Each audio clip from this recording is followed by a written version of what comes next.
வீட்லயே நெய் காய்ச்சறது வந்துட்டு ரொம்ப ஈஸி தான்.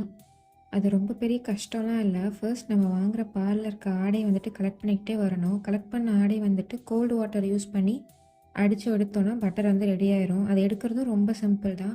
ஃபர்ஸ்ட் கொஞ்சமா கோல்டு வாட்டர் யூஸ் பண்ணி அடிச்சோம் அப்படின்னா, அது வந்துட்டு ஒரு பட்டர் மில்க் கன்சிஸ்டன்சி வரும். மறுபடியும் கோல்டு வாட்டர் கொஞ்சமா ஆட் பண்ணி அடிச்சோம் அப்படின்னா, அது வந்துட்டு ஒரு க்ரீமி டெக்ஸ்சர் வரும்.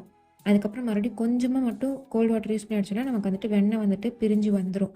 அப்படி வர வெண்ணெய வந்துட்டு நல்லா கழுவி வாஷ் பண்ணி எடுத்துக்கணும். அப்பதான் வந்துட்டு அந்த பால் வாசம்லாம் போய் நெய் காய்ச்சும்போது நல்லாயிருக்கும். ஸோ அத கழுவி எடுத்துட்டு பேன்ல மாத்தி நல்லா காய்ச்சி எடுத்தோம் அப்படின்னா வந்துட்டு, கீ வந்துட்டு ரெடி ஆகிரும். கீ ரெடி பண்றது ரொம்ப ஈஸி தான்.